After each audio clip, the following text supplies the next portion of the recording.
We think that particularly for these big public companies that are going through these major transitions or transformations, the board needs to have a set of skills that equip them to deal with the change.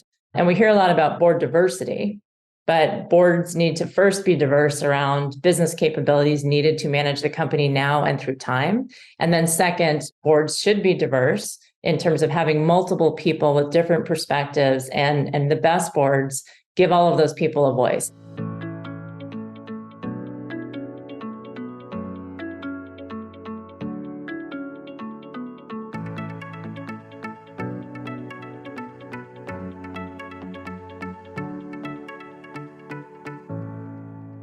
I'm Aoife Devitt, and welcome to the 50 Faces podcast, a podcast committed to revealing the richness and diversity of the world of investment by focusing on its people and their stories. I'm joined today by Jennifer Grancio, who's Chief Executive Officer at Engine No. 1. Engine No. 1 is an investment firm that identifies value creation opportunities in once-in-a-generation systems changes the economy is now going through. She is based in the San Francisco area. She previously founded and ran her own firm advising CEOs on accelerating revenue growth, and prior to that was a managing director at Blackrock, where she led businesses and global distribution teams for close to 20 years. She's a board member of the MannKind Corporation and Ethic Investments. Welcome, Jennifer. Thanks for joining me today. Great to be here with you. Well, let's start with where you grew up and your career journey. What were some of your early interests? Let's see. So I grew up in Massachusetts, north of Boston, and my parents were sort of Italian, Irish immigrant backgrounds from New York. And then I grew up in New England. And I would say initially I didn't affiliate with New England and ended up going to college in California, and then have bounced back and forth between Boston and New York and California over many, many years. Love all those places now. And from a career perspective, when I was in school, I studied international relations. It was a fascinating time. Condi Rice was the provost at Stanford, where I went to undergrad. And I kind of got pulled into international relations and the intersection of how economies or economic blocks develop in history and what does that mean for the future. And then when I finished undergrad, I trooped off like many other people that had to pay for college and get a start in life and went into management consulting. And in consulting and as a consultant, I ended up working in asset management and financial services. And what I loved about it, even from the first couple of years where I was doing that, is there's something about the widget, the product that you invest in, asset allocation, retirement plans, even though the vast majority of investors don't really understand how to invest for themselves at a deep level, if you get the widget right, if you get the fund right or the portfolio right, you can create huge value and savings and wealth for people over time. So I kind of loved that and got the bug. And after a couple of years of consulting in business school, I really wanted to go and become a practitioner. So I joined what was Barclays Global Investors at the time. And we were looking within Barclays at, should we launch an ETF business? Was this a good idea? What would it look like? And so I had an opportunity at what was BGI to build out our very first ETF business plan and was part of the team that launched the iShares business, which was amazing. And so we effectively were a startup and early stage business within a large firm. We got a lot of things wrong. We got some things right. And I spent the better part of the next 15 or 20 years working on building out the global ETF industry, protecting it through some rough periods where there were people that tried to take down ETFs. We continued to think that ETFs were a fabulous mousetrap and wrapper, so we kept at it. I worked in Europe for a number of years, built out the European business, and also did a lot of work in general in the wealth and savings and investment space on how to do portfolio construction, how to do asset allocation, so that the foundational basis of a portfolio or the foundational basis that a financial advisor can work with puts people in really, really good shape to save for the very long term. Well, that's absolutely fascinating. And I'm particularly interested in the management consulting routes, because I would think that now when you're engaging with companies or looking at sustainability, you're really getting into digging into the value chain. How do you find that you take some of the skills from management consulting way back at the beginning of your career and use them in your day-to-day now? Yeah, I mean, it's a great question. If you think about running a business, or if you think about working as a CEO or working at a board level, you're always trying to look at what does the future look like? What twists and turns are there along the way? And then how, as any particular company, how do you best compete? What could you do better or differently? And that's a lot of what you do as a consultant, is you go in and you work with the board or the CEO on solving a problem or looking at fine-tuning strategy. So a lot of those skills around trying to understand the broad context. So take, for example, the transportation and the auto industry in the US.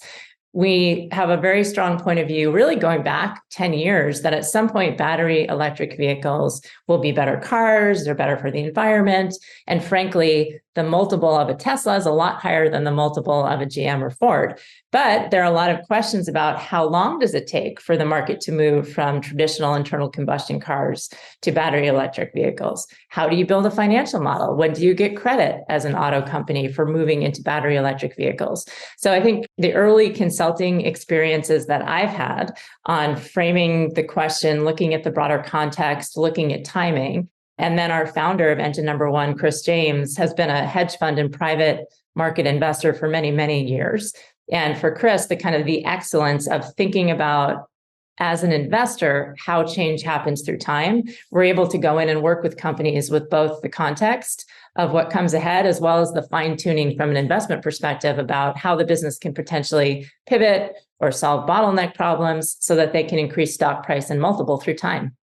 Absolutely fascinating. And a good segue to Engine Number One. And my question is how you started gravitating towards that entity and its philosophy. Yeah, so I left Blackrock. So I went from Barclays. I started at Barclays. Blackrock acquired that business. And so I was effectively at the Blackrock entity between the two of them for almost 20 years. And I left in 2018. I think sometimes innovation can happen within big companies, but a lot of our big companies get very big. They're not always the right place for different kinds of innovation. And so I was looking around 2020 for a group of people, a terrific idea, or we could drive some important changes and next steps from an asset management and investment perspective. And so I met Chris James in 2020, where I was looking at this question of what can we do differently? So I spent a lot of my career building index and asset allocation and focused on portfolio construction. What was next? And the idea of Engine Number One, which we formally started the company at the end of 2020, the idea of Engine Number One is really that these big transitions or transformations are happening. Look at the transformation in the energy industry, for example. Things are changing, but it happens through time. It's a transition. So how do you invest in the transition? And then in 10 years, what will the energy industry look like? It's going to be fundamentally different than it is now, and than it is in that next decade of transition. And so we think that the average portfolio or average investor has been very focused on big tech and indexing if you look backwards 10 or 20 years. And we think actually a lot of the portfolios are underprepared to invest in these big transitions. And so that's the idea of Engine Number One, is to help people invest in these big transitions. And the other thing we see a lot of investors doing is we see a lot of investors shortcutting the reality that every company has an externality or an impact area. So for example, if you are an agricultural company, you use fertilizer, you use water, those potentially are negative impacts on the environment. How a company manages that or looks at those as negative externalities or positive externalities versus income is really important to understanding how companies make money over time. So at Engine Number One, we invest in these big transitions. We're looking at monetizing and taking these externalities into account. And then with the biggest names in our active portfolios, we're very active owners and we engage very deeply with the companies to, again, make sure that we can be helpful and that they get it right so that they're optimizing and they're increasing economic value through time. And given that the focus there, maybe the sustainability focus, you came to it at Engine Number One. I don't know how much you were involved in it at Blackrock. What was it about it that you thought, this is the time, this is where I want to commit the next chapter of my career? I think it was in that transition period, and I had worked before Engine Number One on, let's call it, first or second generation of investing that tried to deal with a consumer desire to include impact and then a way to monetize it. And my view and our view at Engine Number One is that some of the original approaches where the three letters ESG taken together, that ESG products were products that sometimes under-delivered versus market. Sometimes they under-delivered on returns, and very frequently they screened out companies that they thought were bad or had a bad practice. And we sort of fundamentally don't think about it that way. We think about it as if you want a company to change, or if you want to help a company make more money through transitions, you have to hold the company and work with the company. You don't divest and screen everything out. You actually hold the market and work with the companies to both have better practices that they'll get rewarded for and increase their stock price, which is a lot of what we did in the Exxon proxy campaign. Well, let's jump right into some of the weeds here of some of this discussion, because you've already touched on, I think there's no better time to be having this discussion given some of the attention that ESG as a moniker is getting right now. So let's first talk about the philosophy about long-term transitions, because you spoke about that and having to work with companies in transition. Some of those companies may not be companies that spring to mind as necessarily the main purveyors of sustainable, say, energy. Maybe can you talk about that approach, maybe how that resonates with investors, having that kind of long-term view and the role that engagement plays? Yeah, absolutely. I think there are a handful of investors that they're values-based investors and they want to invest in things they like and do not want to invest in things they don't like. And I understand that, but that's not a huge part of the market. Most of the market, whether it's an individual investor or an advisor on behalf of the investor or a large institution or endowment, in most cases, their job and their aim is to make money through time. And so the way that we think you can make money through time and also drive the appropriate changes is that a change in terms of better practices with workers, paying living wages, or in the case of climate, managing emissions in a smart way or offsetting your emissions footprint, transparency on what you're doing and doing something that puts you in a good position to be either your clients in the case of the energy industry. You can't be in the energy industry and not tell people what your scope 1 and scope 2 emissions are. You probably shouldn't be a big energy provider without any plan on capital allocation towards greener businesses, which may become more dominant in 10 years. And so we think a lot of these things get solved by working with companies with these big externalities and helping them map out what does the plan look like for the next 5 years. So if you're an auto company, for example, you should be building battery plants right now because you should be ready to take advantage of producing battery electric vehicles at scale, which are going to be better cars. And then you should make sure that you've got all your supply chains organized around the materials and the rare earth materials you need to actually make batteries. Or if you're an agricultural company, and Deere is a great example of this, Deere is in most of our portfolios, is an example of a company where a lot of their business and a lot of their margin comes from precision agriculture. So you think of Deere, you think of a tractor. Now let's imagine a tractor with terrific technology that is actually helping the farmer optimize through AI, helping the farmer optimize how much fertilizer, how much water. Well, this is great for a couple of reasons. It's using less fertilizer, less nitrogen, and it's using less water, which is great, but the precision also increases crop yield in what is becoming a trickier environment because of climate change. And in many cases, the farmers get a better return on what they're doing. And so there are a lot of these technologies that it doesn't take a year or two. You kind of have to work with the company on development of technology, implementing technology at scale, manufacturing plants in the case of battery electric vehicles, and then look at it on a time scale of how companies transform over a 3 to 7 year period where they can become very different businesses and get rewarded for these behaviors. And I want to jump then to another aspect. We'll come back to ESG and its integrity just in a minute, but just in terms of the role that having a board role plays in effective engagement, because obviously Engine Number One has been quite prominent in some of its board activities. I think it's really sort of set the agenda and maybe shown others how it can be done. Can you give us a little bit more insight on the collaborative or otherwise role that board roles play for Engine Number One, and how important do you think that is to drive engagement and change? Yeah, absolutely. I mean, the work that we did at Exxon, for example, was about driving better governance. And our view is better governance relates and correlates to better performance of companies. And our business practice isn't to take a board seat. Our business practice is to work with boards and CEOs. In the case of Exxon, the board needed to change, composition of the board needed to change. And so we did a proxy campaign there.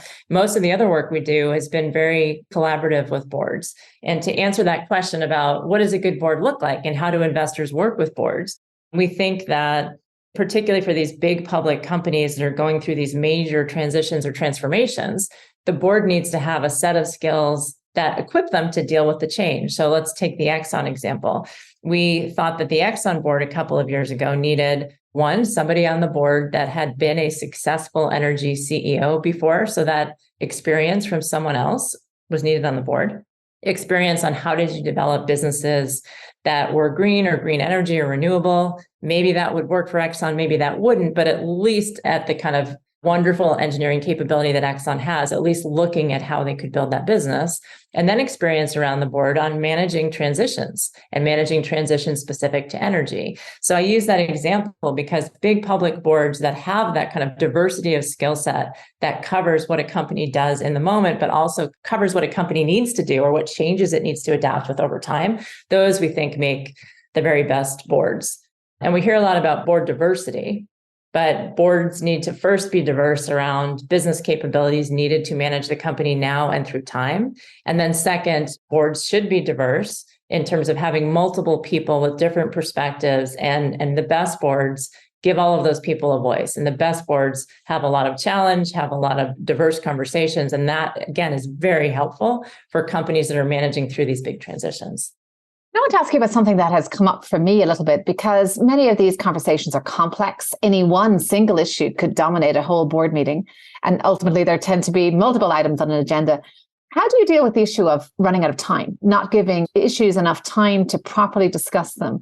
Do you think the answer is just extend the time? I think that the very best business people can do an excellent job of pre-reading, pre-work, exploring with the network and coming to meetings and kind of getting right into the topics. So I actually don't think the answer is more and more time. I think the answer is probably having the right board composition, having people with that great kind of business and commercial experience, and people that have been trained because they've been a CFO or they've been a CEO in their past lives to do pre-reading and pre-research and come and have a very sharp and clear conversation. And I think a mechanism where when companies are going through particularly monumental or epic change, sometimes companies add additional hours and additional days throughout the year to dig into some of these most important topics and give themselves the time to reflect and debate and get to a decision. It's interesting. I've heard the term a climate confident board being used. And obviously it's not just climate, there are other aspects to sustainability. But I think that that's a key thing, is that perhaps the training, the opportunity for workshops, and to be able to engage and ultimately discharge that governance with confidence and competence. So it's certainly an ongoing challenge. I'd love to get back now to the term ESG, because we used it earlier and it's clearly come under the microscope for perhaps being overly inclusive or just the wrong term. Do you think we're going to be using it in 5 years' time? Do you think it still fits? Who knows? I don't have the crystal globe on that one, but I think that certainly, let me say, here's what I would say, which is sustainability data. So data about how a company that employs workers and has customers relates to and deals with workers and customers, right? That's essential material financial data. Similarly, if a company has any impact on climate, that is material data. And so for a company to win and thrive over time, any company needs to cover the cost of their capital allocation and these externalities. And so just to make it very, very simple, companies that win over time are going to appropriately address climate and consumer, or else another company will come and beat them. And so that sustainability data is financial data, right? And so I think we get trapped a little bit in what does ESG mean? And I think the industry needs to move past that. And that's a lot of what we do at Engine Number One is if you want to just vote on values, terrific. But to make money over time, you really have to look at each company through an economic lens, and you have to look at the worker and the environmental, and absolutely you have to look at governance through a financial lens, because it is all relevant risk and financial data at the end of the day. And it's interesting. Do you think that thread focus, keeping that financial lens, is going to be key to overcoming some of the current, I suppose, debate we're having, where ESG is becoming aligned with maybe values-based investing that doesn't have a focus on the other bottom line, on the financial bottom line, and perhaps it's getting political in some quarters? Yeah, I think it's essential we think about public companies are meant to make money over time, and to be sustainable and make money, they have to cover the cost of their externalities. And that's math, that's capitalism. And public companies are set up so that you have a board and you have a voting system. And so it's investors need to be responsible on working with companies on what line of business is the company in, what's most material to the business, and then how does the company deal with that impact or externality area so that the company makes more money over time. And we actually think economics unites all of these things. And so that's the better place as investors for us to focus. And maybe some of the people that are politicizing everything don't understand that. Maybe they haven't been public markets investors. I don't know. But certainly we think it's about long-term economics, and that is the right conversation versus some of these other things. And before moving to some personal reflections, I just want to come back to one last aspect of diversity. You spoke about the importance of a diverse board in terms of cognitive diversity. This podcast has a particular focus on diversity within the finance industry and how we're represented by gender, by race. Over the course of your career, what kind of changes have you seen? And maybe what score would you give it at this juncture? Yeah, I mean, I guess I'm a hard grader. I would give it a D or an F. I think we can do much better. I think from a human behavior perspective, we bias to networks we're familiar with and people and styles of communication that we're comfortable with. So I think investing in asset management has made huge strides. But I just, in my own relationships and networks, I genuinely do not see a reason why I can't find people that are as good, as smart, as capable, and as experienced that are people of color, people of different genders. And so I think as an industry, we give ourselves credit for making progress. I think we've made pretty poor progress and we have much farther to go. And I think a lot of how do you solve that? Open-mindedness, right? Different ways of thinking about where you get talent, but people need to spend a lot more time dipping into networks that are beyond their own. So if some person went to college and then they got an analyst job on a banking desk somewhere and they made their friends and then they never improved or changed their network after that, that network may be less diverse than if as you're going through your career, you're consciously looking for people that have a different perspective. So yeah, we've made progress, but I would give us a pretty low score. I think it's pretty disappointing. And you're obviously an example of someone who has risen to the top in various different quarters, whether it be through Blackrock and now at Engine Number One. Is there anything that you've done effectively and how have you expanded your network? Have you been intentional about it? Yeah, I've been very intentional about it, but I think I've got more intentional through time. So that would always be my advice to somebody that's earlier in career is ask questions, ask for help, build multiple different mentoring relationships, and find a way to tap into some of these networks that are different than your own. And so consulting was a nice way for me to start because your job when you're a consultant is constantly to ask questions and learn and listen. And so the asking questions and listening is an important part of it. And then for me, as I've gotten more senior or had more opportunity, I think that has emboldened me or made me more confident to then jump out of my lane, if you will, and meet people and build relationships with people that have different skills than mine. And then that becomes immensely helpful, whether it's in my day-to-day job at Engine Number One, or it's in the work that we do with companies, or it's the work that I do on the two boards that I sit on. And that's another good way to move into the personal reflections around the advice piece. So throughout the course of your career, which has been quite varied, have there been any highs or lows that you can mention? I think the lows for me are always when we're building something new and there's a setback. So, for example, we launched the iShares business into the .com crisis. And so the low is you spend a year or two gearing up for something and then you launch in a terrible market environment. So that's happened a few times. I mean, that's what happens in the market business. You can have a great idea, but when you go into a down part of the cycle, you have to make changes and pivot. Highs for me have probably been building, some of the work we did around 2007 to 2010 on global ETFs, where we did a lot of outreach to regulators, explaining the product and sort of protecting the product and letting the product continue to grow. And that was a very big deal. Hard work and sort of maybe underappreciated, a lot of regulatory work to explain what are ETFs, how do they work, are they creating risk in the capital market systems? So maybe underappreciated at the time, but when I look this year and we see finally ETFs are totally overtaken mutual funds in flows, even in fixed income, that's a huge result. So some of the highs take a while to come to bear, if that makes sense. And then obviously at Engine Number One, the work that the team did at Engine Number One to win the Exxon proxy campaign, which then has had a waterfall of effect of encouraging a lot of the other oil and gas companies to do better disclosure and to do methane verification. Really big deal. It has had a waterfall effect for sure, not only in the US, but globally. So really important milestone there. So congratulations on that. And I think it's also interesting what you mentioned, interacting with regulators, because that communication piece, that kind of, I suppose, the grind of the communication is so key to the right collaborative result, perhaps, and avoid maybe an overshooting. I think it's probably part of what's needed in the crypto domain right now, but we'll leave that for another podcast. But clearly, we're not all on the same page in terms of level of insight and I suppose education in that respect. When you look back at your career, were there any key people there who influenced you, either in your career or in life in general? Yeah, I think in terms of life in general, definitely my father. My father came from a very poor background, and his advice was always look forward, don't look backwards, and never be bored. If you can't solve something, go find a new way, to solve the problem, always be looking forward. So that kind of optimism and problem solving energy, I think I put back to him. And then I have a lot of vignettes that have been very influential for me over time. So I remember early days right after undergraduate, I was more quiet, and the guidance from the person I was working with, manager on my first project, was, listen, if you're in the room and you don't speak up, I don't see you. Is that good or bad? I don't know, but it was great feedback on making sure to say your thoughts out loud.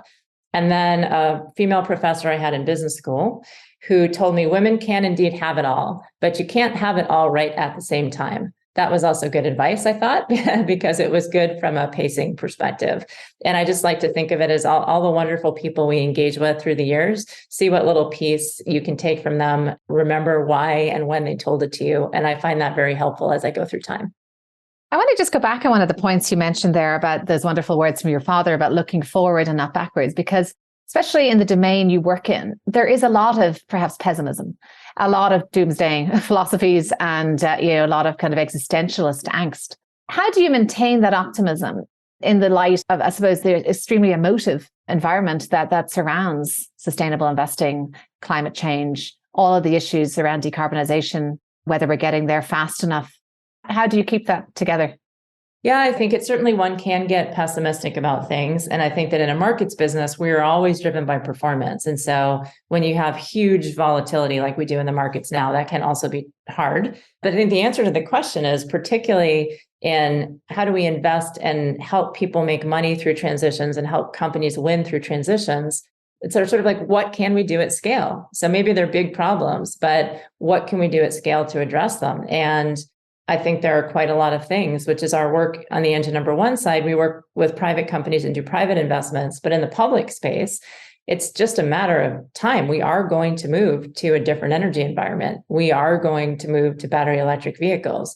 We do need to have a sustainable agricultural system where we can feed the world despite climate change. We're going to see huge reshoring of manufacturing and factories back into the US because we let supply chains fall apart. It's now going to get relocalized. And all of these things are huge, huge investment opportunities, and they're going to have huge positive impact. And so it just becomes really important to keep that vision going and also be realistic about when do things change and how long do things take. So I would say a combination of keeping the big vision, knowing that it does sometimes take time to impact these things at scale, and working as hard as we can to make things move faster. Well, Jennifer, I think it's very appropriate that we ended where we started, which is has really come full circle, because this conversation has been very uplifting to me. I think we've drawn together the importance of both the focus on externalities and having a financial lens, focusing on the big picture, being patient, and also, I think, encouraging everyone to expand their networks, their own sense of education in the space, and ultimately become better contributors to the vast plan that we're all part of in order to make things more sustainable and stronger. So thank you so much for the work that you're doing and for sharing your insights here with us. Oh, thank you. I'm Aoife Devitt. Thank you for listening to the 50 Faces podcast. If you liked what you heard and would like to tune in to hear more inspiring investors and their personal journeys, please subscribe on Apple Podcasts or wherever you get your podcasts. This podcast is for informational purposes only and should not be construed as investment advice, and all views are personal and should not be attributed to the organisations and affiliations of the host or any guest.